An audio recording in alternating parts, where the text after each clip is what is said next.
Haleluya, amin. Silakan duduk saudara kasih, shalom. Mari saudara, kita buka 2 Timotius 2 ayat 4. 2 Timotius 2 ayat 4, demikian firman Tuhan.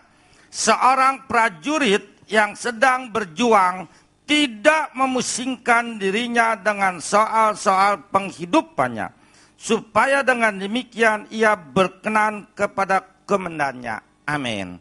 Saudara kekasih, Yesus adalah komandan kita. Kita adalah prajurit.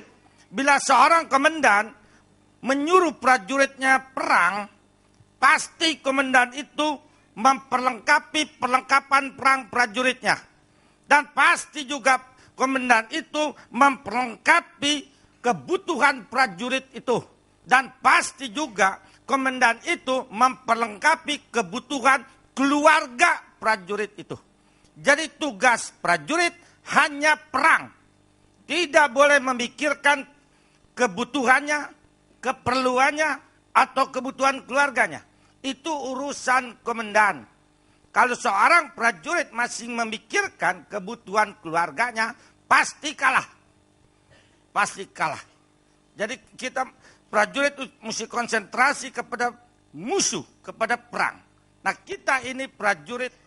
Tuhan Yesus adalah komandan kita. Kita sekarang setelah dimerdekakan oleh Tuhan dari kuasa kegelapan, tugas kita tidak boleh berdiam diri. Kita harus berperang melawan setan. Sebab firman Tuhan mengatakan, lawanlah setan, lawanlah iblis. Tidak ada perkataan damai, tidak ada perkataan mundur, lawanlah. Nah, mari kita lihat. Komandan kita Tuhan Yesus memperlengkapi perlengkapan perang kita. Yeremia 46 ayat 3 dan 4. Tolong salah seorang kekasih bacakan. Yang biasa tuh yang suaranya keras tuh. Yeremia 46 ayat 3 dan 4. Yeremia 46 ayat 3 dan 4. Ya, 3 dan 4. Siapkanlah perisai besar dan perisai kecil, dan majulah untuk bertempur.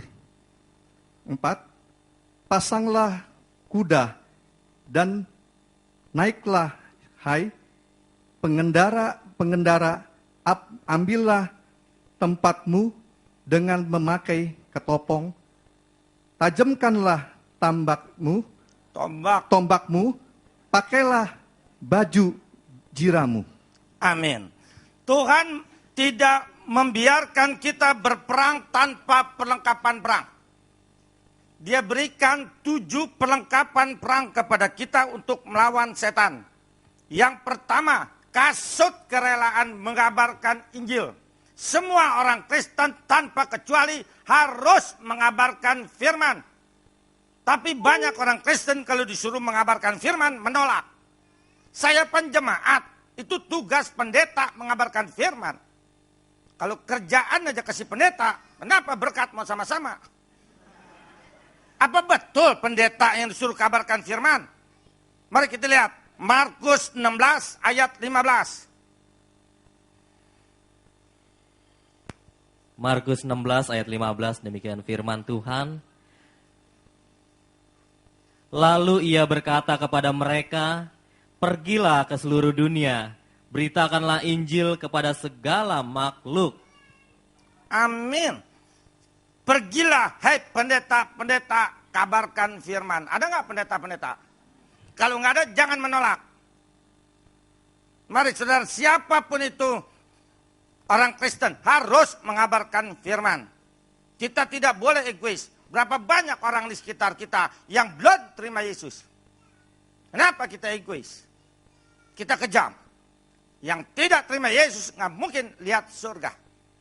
Hanya Yesus yang bisa bawa ke surga, karena Yesus datang dari surga. Mari saudara. Tuaian sudah banyak, penuainya kurang. Kenapa kita nggak mau jadi penuai? Kenapa kita egois? Hagai 1 ayat 9. Hagai Cari dulu Hagai ada di mana.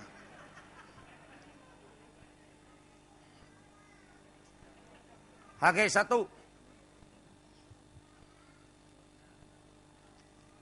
Hagai 1 ayat yang ke-9, demikian firman Tuhan. Ntar dulu, tunggu dulu, masing rame, masing prepet.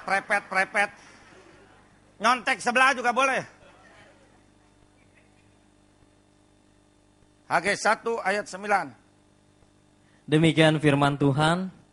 Kamu mengharapkan banyak, tetapi hasilnya sedikit. Dan ketika kamu membawanya ke rumah, aku menghembuskannya. Oleh karena apa? Demikianlah firman Tuhan semesta alam. Oleh karena rumahku yang tetap menjadi reruntuhan, sedang kamu masing-masing sibuk dengan urusan rumahnya sendiri. Amin. Rumah di situ huruf besar R-nya. Berarti bait Allah. Bait Allah ada 2. Yaitu gedung tempat kita kebaktian ini bait Allah. Dan tubuh seseorang itu bait Allah. Kenapa rumahku dijadikan reruntuhan, sedangkan kamu masing-masing sibuk dengan urusan rumahmu sendiri. Artinya kenapa kita egois? Kenapa kita nggak mau kabarkan firman kepada keluarga kita? Masa kita nggak punya keluarga, nggak punya family, nggak punya teman, nggak punya tetangga, Tarsan kali.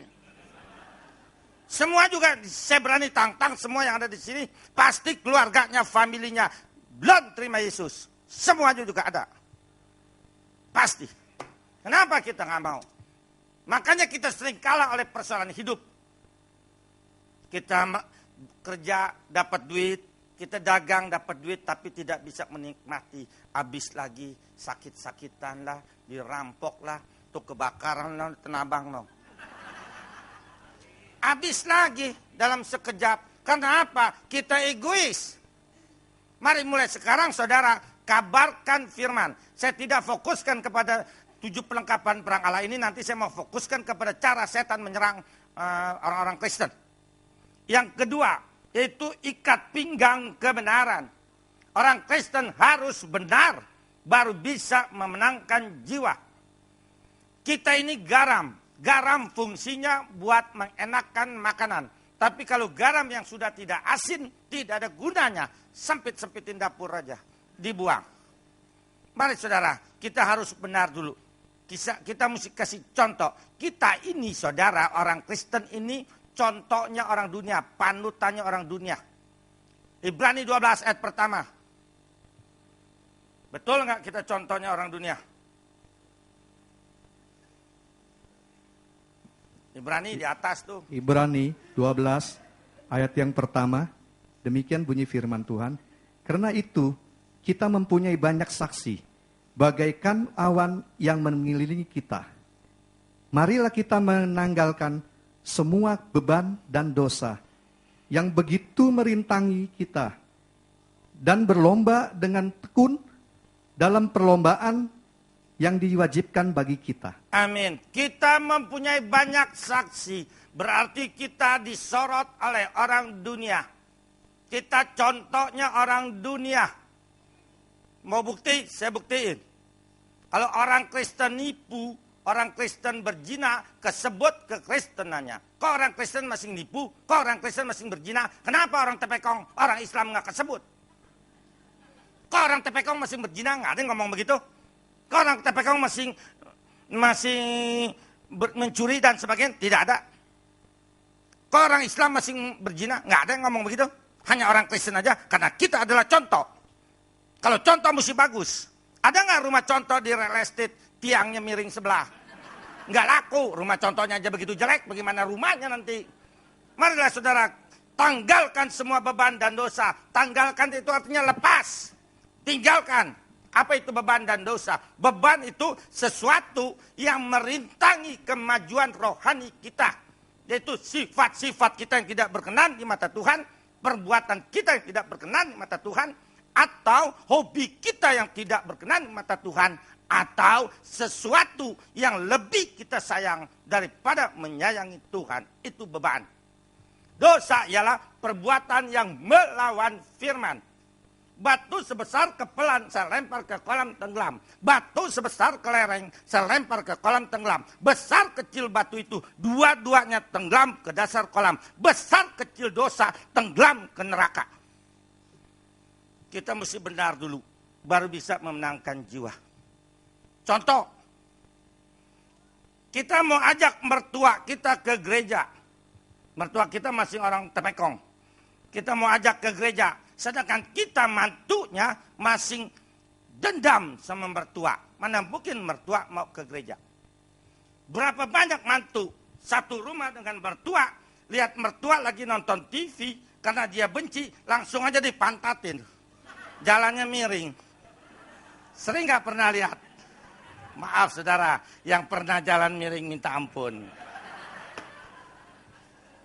Mau jadi kepiting. Mertua mana mungkin mau ikut ke gereja. Dia lihat mantunya aja orang Kristen masing begitu kejam, masing begitu dendam, masing begitu jahat. Nggak mungkin dia bisa ke gereja. Kita mau ajak orang tua kita yang masih agama dunia. Mau ajak. Sedangkan kita sama orang tua masih kurang ajar. Mana mungkin orang tua mau bertobat. Contohnya dulu, saudara. Menyelamatkan orang bukan dengan firman saja. Bukan dengan doa saja. Bukan dengan nyanyian saja. Tapi dengan sikap kita sehari-hari. Mau kesinggung-kesinggung enggak, terserah. Berapa banyak orang Kristen, tetangga, orang dunia nih, orang Tepekong, si Akyong, malam-malam istrinya mau melahirkan, dia pinjam mobil sama kita, dia ketok jam 2 malam. Pak, tolong Pak, ada apa Kyong? Mobil saya rusak, kebetulan istri saya mau melahirkan. Bisa nggak saya pinjam mobil Bapak? Maaf Kyong, mobil saya lagi rusak. Besok pagi tuh mobil bisa ke kantor. Apa malam-malam datang tuyul ngebetulin mobil itu? Si Akyong yang tadinya udah mau ke gereja, dia lihat orang Kristen masih begitu, tukang bohong, nggak bakalan dia ke gereja. Kita mesti benar dulu. Kasih contoh, berapa banyak orang Kristen jadi batu sandungan, jadi penghambat orang mau masuk ke gereja. Yang selanjutnya, yang ketiga dan keempat itu baju sirah keadilan dan kejujuran. Baju sirah itu baju besi. Zaman dulu perang pakai tombak, pakai parang. Kalau tidak pakai baju besi berbahaya kena tombak. Tapi kalau baju besinya kropos ditombak tembus. Berapa banyak orang Kristen baju sirahnya kropos karena tidak mempunyai keadilan dan kejujuran. Banyak orang Kristen gak adil. Tolong yang nangis bawa keluar dulu ya. Apa aja mau saingan khotbah? Ya tolong. Ya tolong bujukin di luar dulu ya. Mari saudara, berapa banyak orang Kristen tidak adil dan tidak jujur. Di gereja pun banyak yang gak adil. Kalau orang kaya aja dilayani di gereja. Orang miskin aja gak pernah dilayani. Coba yang datang orang kaya di gereja, disambut ya tuh sama yang pakai dasi. Maaf yang pakai dasi ya. Maaf. Kalau saudara kesinggung berarti saudara melakukan. Kalau nggak melakukan nggak kesinggung. Iya saya lihat sendiri kalau orang kaya aja disambut, disuruh duduk paling depan. Kalau nggak malu dia gendong, kali itu sekaya. Coba yang datang sendal jepitnya kiri kanan warnanya lain, dia cuekin, belakang nggak ngeliat. Nggak mau buta sekalian. Mau kesinggung. Pendeta juga begitu. Kalau jemaatnya kaya aja, 1 minggu nggak ke gereja, buru-buru didatangin, didoain. Karena kaya, perpuluhannya gede. Coba yang miskin yang tinggalin dalam kampung, sampai mati nggak pernah didoain. Mau kesinggung. Saya nggak pandang siapapun, saya sikat semua. Saudara juga mengaminkan dalam hati, cuma nggak berani ngomong. Ya, saya mah berani. Marilah saudara kekasih, kita jangan pilih kasih. Demikian juga ibu-ibu, saya minta jangan pilih kasih. Kenapa cucu dari anak yang kaya digendong-gendong? Cucu dari anak yang miskin nggak pernah digendong? Belaga tangan oma lagi encok. Karena miskin jadi encok, nggak mau encok sekalian. Maaf, mau kesinggung ibu-ibu. Ibu tuh yang sering membedakan anak. Anak juga nggak mau pan miskin. Siapa sih yang mau jadi miskin? Apa anak miskin bukan anak kita, anak monyet? Ya ilah ibu-ibu. Ya kalau mantu miskin, anak miskin datang ditinggal masuk. Belaga deh, tempel koyo. Ntar kalau gue lama-lama ngobrol, lu minta duit lagi lo. Coba kalau anak kaya, mantu kaya datang, lagi tempel koyo pusing, langsung keset. Ngambut, mau kesinggung dah. Mari saudara, waktu Tuhan udah singkat, jangan main-main lagi. Adil dan jujurlah. Dan bapak-bapak jujurlah terhadap istrimu. Dari susah didoain oleh istri. Karena doa istri manjur, diberkati Tuhan. Udah berduit aja, bertingkah, piara lagi di luaran. Ya, ngaku aja bapak-bapak. Coba kalau anak perempuan kita, adik perempuan kita digituin orang, mau nggak? Digituin suaminya. Makanya jangan gituin istri kita. Istri kita ada orang tuanya emang keluar dari batu dia. Banyak bapak-bapak model begitu. Nggak jujur. Duit objekan bukan taruh di dompet, taruh di kos kaki. Buat kemangga besar, ngaku aja dah ngaku.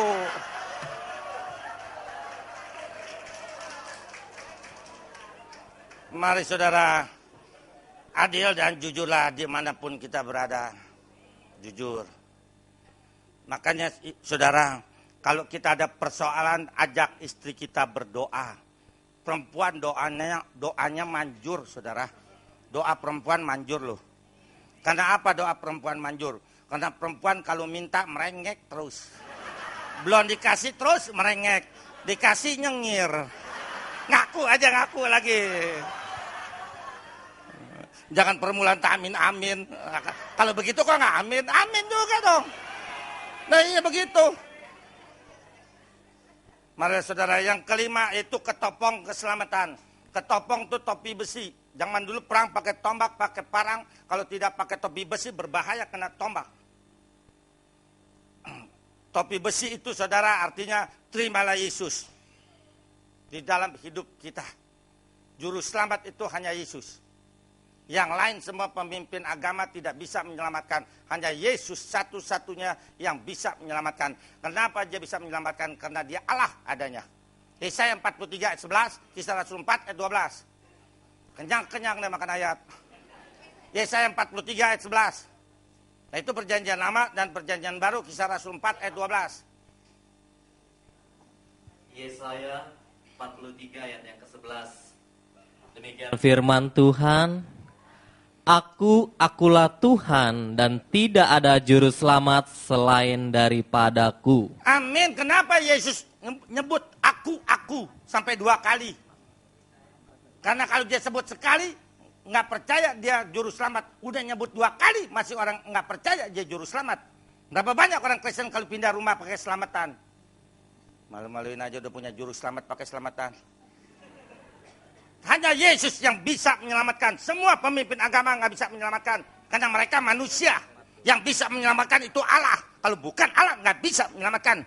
Kisah Rasul 4 ayat 12. Kita lihat perjanjian baru. Kisah Rasul 4 ayat 12 demikian firman Tuhan. Dan keselamatan tidak ada di dalam siapapun juga selain di dalam Dia. Sebab di bawah kolong langit ini tidak ada nama lain yang diberikan kepada manusia yang olehnya kita dapat diselamatkan. Amin. Tidak ada nama lain, hanya Yesus yang bisa menyelamatkan. Kalau kita mau selamat, terimalah Yesus. Kita mau hidup, terimalah Yesus. Sebab di dalam Yesus ada kehidupan. Di luar Tuhan mati semua. Lihat pemimpin agama, mati semuanya. Ada tulangnya di dalam kubur. Kalau betul-betul jago, bangun dong dari lubang kubur. Kok nggak becus? Bagaimana menolong kita? Apalagi mau menyelamatkan kita, lebih bohong lagi, dirinya mendem terus-terusan. Marilah saudara, terimalah Yesus kalau mau hidup. Amos 5 ayat 4. Kasih tahu keluarga kita yang belum terima Yesus. Lu mau gak hidup kekal? Terima Yesus. Lain jalan gak ada. Amos 5 ayat 4. Cari dulu Amos. Jarang dibesuk tuh si Amos. Amos 5 ayat 4 demikian firman Tuhan. Sebab beginilah firman Tuhan kepada kaum Israel. carilah aku maka kamu akan hidup. Amin. Lain kali tolong baca carilah Yesus. Sebab kalau yang nggak bawa Alkitab dia bingung, aku siapa? Makanya bawa Alkitab, saudara. Ini bukannya kondangan. Mau nampang. Pan Alkitab nggak berat, kecilnya 10 kilo, miring kali begitu tuh. Ya ilah, kebaktian jangan mau bawa Alkitab, mau ngapain jadi orang Kristen? Terserah, mau kesinggung kek. Ya. Bukan buat saya berkat, buat saudara. Nanti kalau hari Kamis depan yang nggak bawa Alkitab, saya ngomel lagi nih. Mari saudara, kalau mau hidup cari Yesus. Lain jalan nggak ada. Hanya dia yang bangkit, hanya dia yang hidup. Sekarang yang keenam itu perlengkapan perang Allah, perisai iman. Zaman dulu perang pakai tombak, pakai parang. Kalau nggak pakai tameng itu perisai berbahaya kena tombak. Tapi kalau perisainya atau tamengnya itu kropos, ditombak tembus. Berapa banyak orang Kristen imannya tidak ada. Tidak mempunyai iman. Makanya banyak kalah oleh persoalan hidup. Karena imannya tidak ada. Buat apa itu iman? Yakobus 5 ayat 15. Yakobus 5 ayat 15. demikian firman Tuhan. Dan doa yang lahir dari iman akan menyelamatkan orang sakit itu, dan Tuhan akan membangunkan dia, dan jika ia telah berbuat dosa, maka dosanya itu akan diampuni. Amin. Doa yang keluar dari iman. Iman tuh meskipun kita belum pernah lihat Yesus, belum pernah ketemu Tuhan Yesus, tapi kita percaya bahwa Tuhan Yesus ada. Tuhan Yesus hidup, dia berkuasa, dia Allah. Dia bisa menyelamatkan, belum melihat tapi percaya. Doa yang keluar, doa yang lahir dari iman akan menyelamatkan si sakit.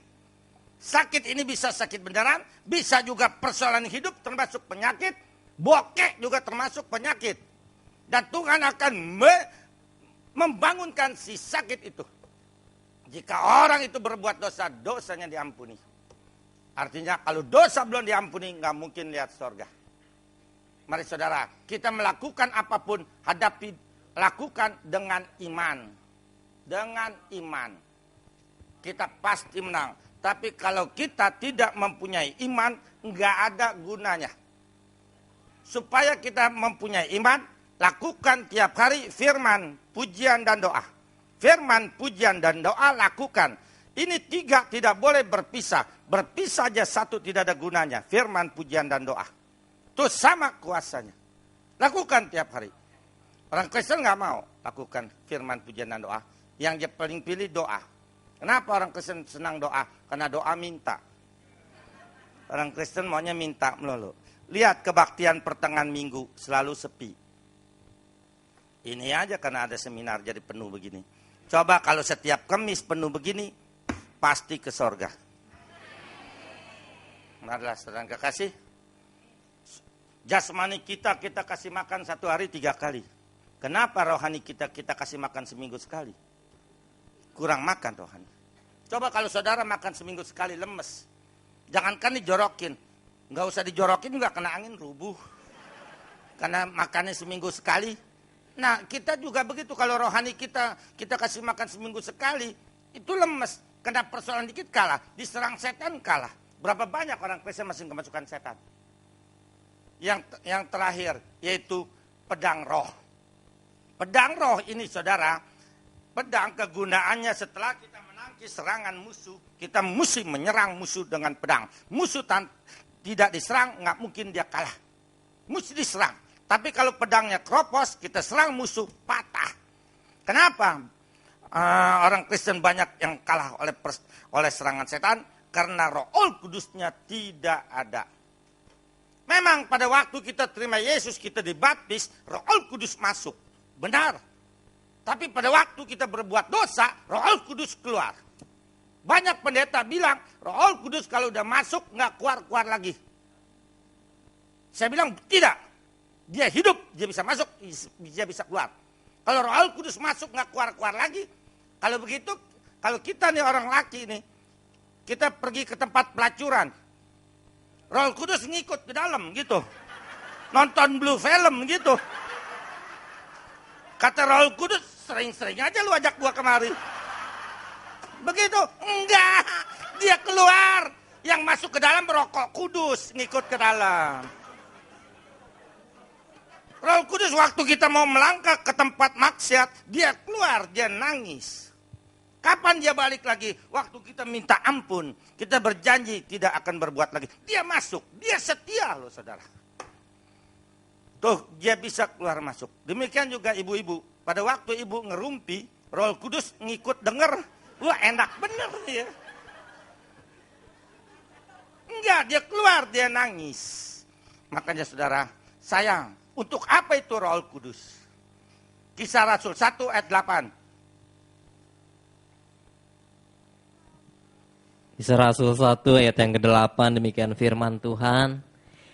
Tetapi kamu akan menerima kuasa kalau Roh Kudus turun ke atas kamu, dan kamu akan menjadi saksiku di Yerusalem dan di seluruh Yudea dan Samaria dan sampai ke ujung bumi. Amin. Kalau Roh Kudus ada di dalam kita, kita mempunyai power, kita mempunyai kuasa untuk melawan setan.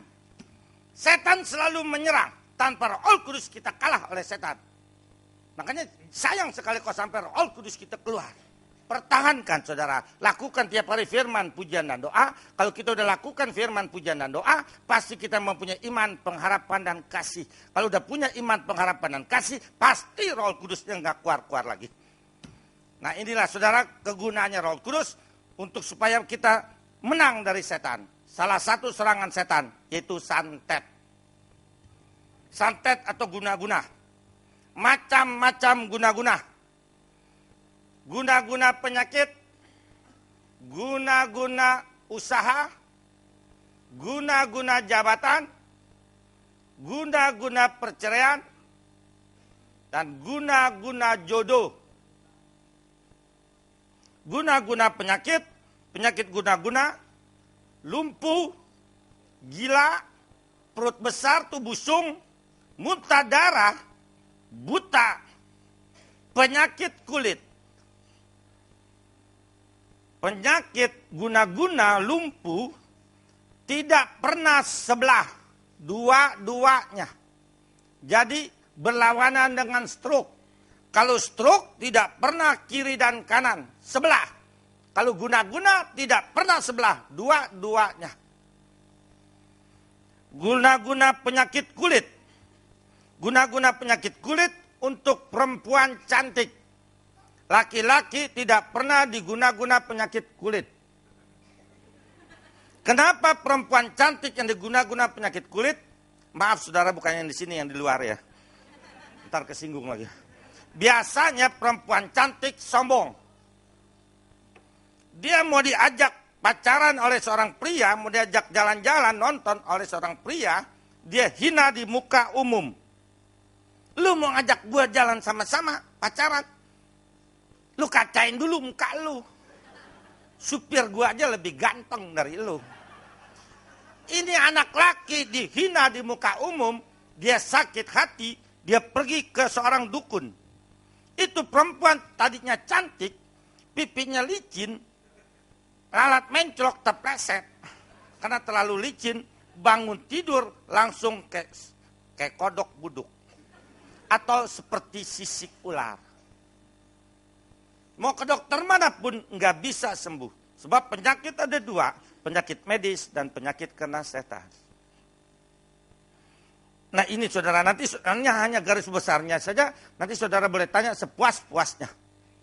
Yang dia guna-guna yang kelihatan, muka, tangan, dalam badan dia nggak guna-guna. Tujuannya buat bikin malu, karena dia udah menghina orang. Kenapa tuh orang Kristen masih kena diguna-guna? Karena pada waktu dia menghina orang, Roh Kudus keluar. Roh Kudus nggak ada, disantet masuk.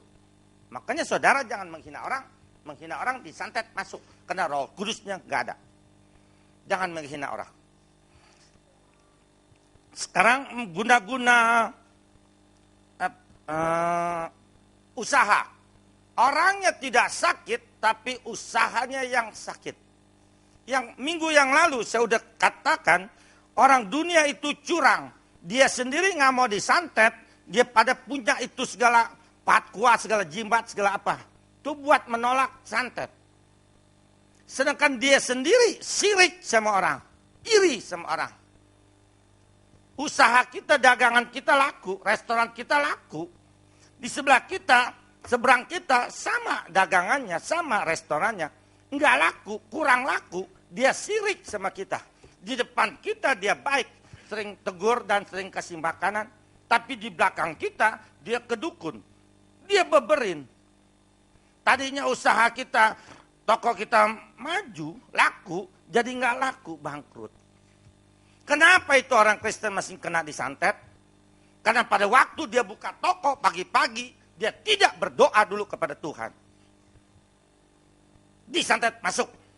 Makanya saudara yang punya kantor, punya toko, punya usaha, sampai jadi toko saudara, sebelum buka pintu berdoa dulu. Minta Tuhan tutup bungkus dengan kuasa Roh Kudus dan pagari dengan para malaikat. Nggak kena disantet. Pulangnya udah malam, terima kasih Tuhan berkat engkau sudah berikan. Baru tutup, baru pulang. Nggak mungkin kena disantet. Sebab apa? Sebab kuasa Tuhan lebih besar. 1 Yohanes 4 ayat 4.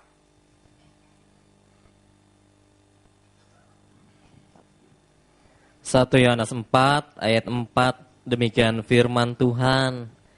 Kamu berasal dari Allah, anak-anakku, dan kamu telah mengalahkan nabi-nabi palsu itu, sebab roh yang ada di dalam kamu lebih besar dari roh yang ada di dalam dunia. Amin. Kita berasal dari Allah, berarti kita anak Allah. Kita sudah diangkat anak oleh Allah. Roh yang di dalam engkau itu, Roh Kudus yang dalam kita, lebih berkuasa daripada setan yang manapun juga. Jadi jangan takut. Makanya jadi Kristen jangan setengah-setengah. Jangan Kristen luarnya saja, dalamnya bukan Kristen. Disantet masuk. Tapi kalau Kristen yang taat disantet nggak bakalan masuk. Nggak bakalan masuk. Jangan jadi Kristen setengah-setengah. Nah, seperti minggu yang lalu saya katakan, Kristen setengah-setengah masih kena ciong. Sekarang Kristen setengah-setengah masih kena disantet. Tapi kalau Kristen yang setia, yang taat nggak kena disantet.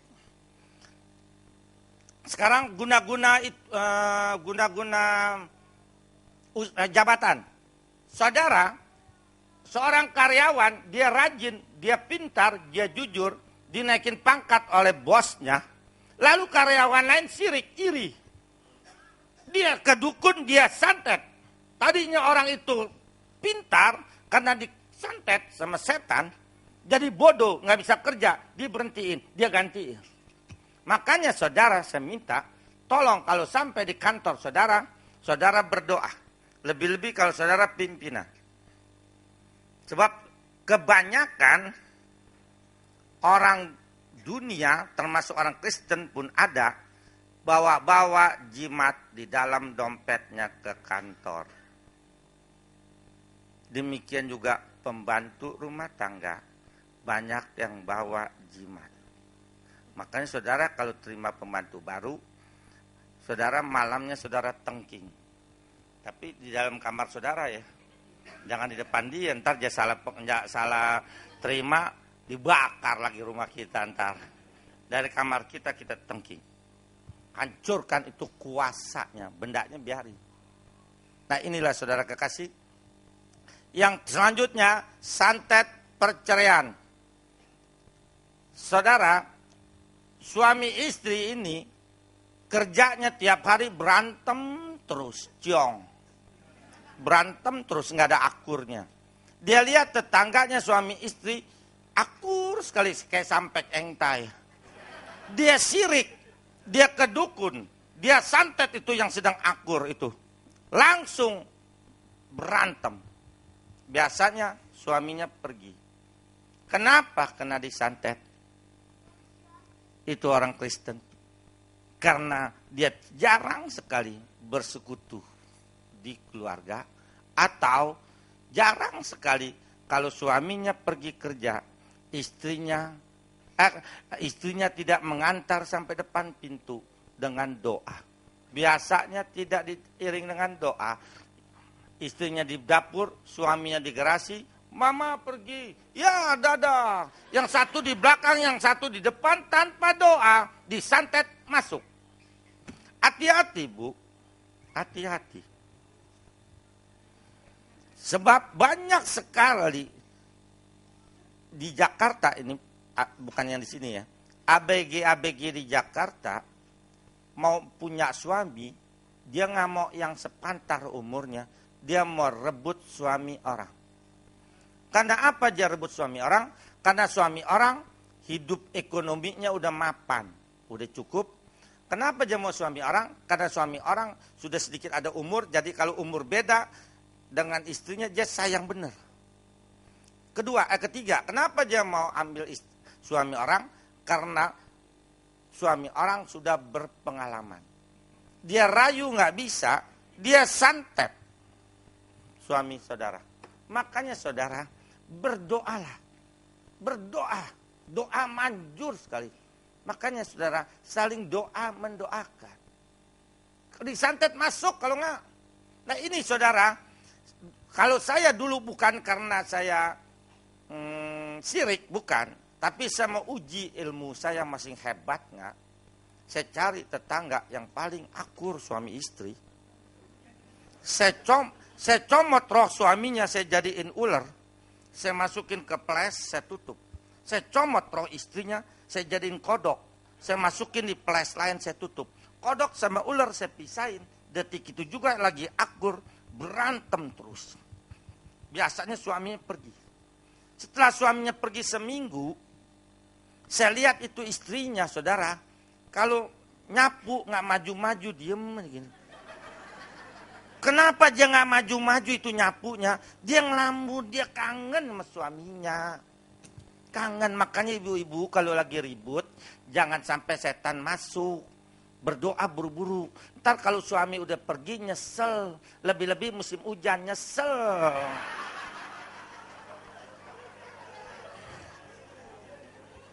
Saya lihat begitu, istrinya ngelamun begitu. Saya kesian juga saudara. Ular sama kodok saya jadiin satu. Dengan kuasa setan saya panggil pulang suaminya. Pulang loh. Pulang. Marilah saudara, setan jahat. Jangan takut tapi kalau kita taat sama Tuhan. Enggak mempan. Boleh santet. Saya udah keliling Indonesia nih. Bakarin jimat udah enggak kehitung. Enggak kehitung. Dia adu sama dukun-dukun. Mau bertobat, ngadu dulu ilmu saya. Jabatan katanya. Kalau Pak Tio bisa pegang tangan saya jabatan, enggak pingsan, enggak mati, enggak gila, enggak lumpuh, saya terima Yesus dalam tempo 3 hari. Oke, saya selamat. Saya panggil dalam nama Tuhan Yesus, saya setan hancur. Seger nih sampai sekarang. Bertobat ya. Pegang itu 1 Yohanes 4 ayat 4, roh yang di dalam kita lebih besar, itu pegang. Roh Al Kudus. Jangan takut ngadepin setan dimanapun. Setan itu seperti macan ompong. Bentuknya macan, suaranya macan. Cuma udah ompong, udah gak ada giginya. Macan gak ada giginya, kenapa mesti takut? Dia mau gigit, kasih aja tangan kita. Kesakitan gusinya. Iya seperti nenek-nenek, udah gak punya gigi, masih mau galak-galak. Dia mau gigit, kasih aja telunjuk kita, dia menjerit. Macan juga begitu, kuasanya sudah dikalahkan pada waktu Yesus disalib, darah Yesus bercucuran di atas kayu salib, itu mematahkan kuasa setan. Pada waktu Yesus bangkit dari kematian, kuasa setan dipatahkan. Jadi setan udah gak punya kuasa, jangan takut, cuman gertaknya doang setan. Enggak ada apa-apanya. Yang selanjutnya, santet jodoh. Santet jodoh juga buat gadis yang cantik. Biasanya yang tadi saya katakan, kalau cantik sombong. Dia mau dilamar oleh seorang pria, dia hina di muka umum. Lu mau jadi suami gua? Lu pikir dulu 2-3 kali. Gaji lu aja gak cukup buat kosmetik gua. Gua kawin sama lu, gua bisa makan pasir. Ini anak laki dihina di muka umum, dia kedukun. Saudara disantet, diguna-guna, dikawinin sama benda. Benda itu dibuang ke laut. Sebelum diputusin kuasanya, saudara cantik kayak bintang film, nggak bisa kawin. Putus lagi, nggak hujan, nggak angin, putus terus. Kenapa yang lebih jelek dari saudara bisa kawin 10 kali? Kenapa saudara cantik kayak bintang film gak bisa kawin? Karena udah dikawinin sama setan. Atau dikawinin sama pohon beringin. Sama pohon. Sebelum pohon itu roboh, nggak bakalan kawin. Nah kalau pohon beringin usianya lama, 200 tahun baru rubuh. Nah kapan kawinnya kita, keburu mati. Makanya yang jangan menghina orang ya. Menghina orang disantet masuk. Nah sekarang ini hanya garis besarnya saja. Yang selanjutnya, yaitu benda-benda santet. Binatang santet, ular kecil, ular besar, pasti bukan ular santet. Tapi bukan semua ular kecil ular santet, ada yang ular benar. Kumbang yang besar tuh yang hitam, belatung, lalat hijau, kelelawar, dan sebagainya. Itu binatang santet. Sekarang benda santet. Pisau, silet, paku, jarum, bukaan susu. Tuh kaleng susu tuh bukannya tuh. Saya pernah saudara tolongin orang perutnya besar. Saya diteleponin, dia dapat nama saya dari temannya. Saya datang. Saya periksa, laki-laki. Saya periksa, dia udah 4 dokter USG, nggak ada penyakitnya. Nggak ada apa-apanya. Saya periksa, wah ini bukannya kanker atau bukan apa, ini diguna-guna. Lalu saya doakan, saya tengking. Udah selesai saya doakan, dia lari ke WC. Karena terlalu kebelat, dia lupa tutup pintunya. Sampai di WC dia berteriak, Pak Tio tolong. Ya karena dia laki, saya masuk aja. Laki pan nggak apa-apa. Udah bosen lihatnya. Apa yang terjadi saudara? Di dalam WC, maaf, saya keluarin dari lubang duburnya bukaan susu sepanjang 5 meter. Kalau bukan susunya sepanjang 5 meter, kalengnya segede apa? Siapa yang bisa sambung tuh dalam perut? Masuknya bagaimana? Nah kalau staples kita makan gado-gado mungkin ketuburu-buru, ketelan, kecil. Nah itu bukan susu. Setan memang berkuasa karena setan dulunya malaikat. Yang satu lagi saudara, anak laki juga itu teman saya. Dia lagi jalan, mendadak dia jatuh. Karena apa? Kaki kanannya nggak bisa ditekuk. Dia ke rumah saya periksa. Wah ini guna-guna, ada benda. Yuk kita ke rumah sakit. Di ronsen di rumah sakit, ada benda. Dioperasi, linggis. Linggis bagaimana bisa masuk begini? Kalau jarum patah kita injak bisa masuk ikut aliran darah balik. Bisa ke jantung. Tapi kalau linggis masuknya bagaimana? Dokter semua bingung. Periksa ada tuh buku kedokteran 1 lemari. Masuknya bagaimana tuh linggis? Jangan takut saudara, jangan takut. Itu hanya buat orang dunia. Makanya kesian orang dunia dibuat main setan. Nah sekarang cara kerja santet. Santet sama dengan firman Tuhan cara kerjanya. Firman Tuhan kalau sudah ditaburkan pasti tumbuh. Demikian juga santet. Kalau dia santet seseorang, si A kuat, dia cari di dalam rumah itu yang kosong, dia masuk. Makanya saya minta saudara, kalau saudara belum lakukan, mulai hari ini lakukan. Kalau saudara berdoa, tolong doakan pembantu. Banyak orang Kristen belum mendoakan pembantu. Kesian pan, keluarga kita doakan, santet masuk, nggak mempan, masuk ke pembantu yang tidak ada kuasanya. Karena kita belum doakan. Kesian pan, dia setiap pagi-pagi jam 5 sudah bangun buat melayani kita. Masa gitu kita tega, dia muntah darah, dia lumpuh, dia gila, dia mati. Berapa susahnya sih ngedoain orang? Pan doain orang nggak bayar. Masih egois. Sini juga banyak yang belum mendoakan pembantu. Ngaku aja masing-masing dalam hati. Saya tegur semuanya. Dan tolong juga doakan tetangga kita.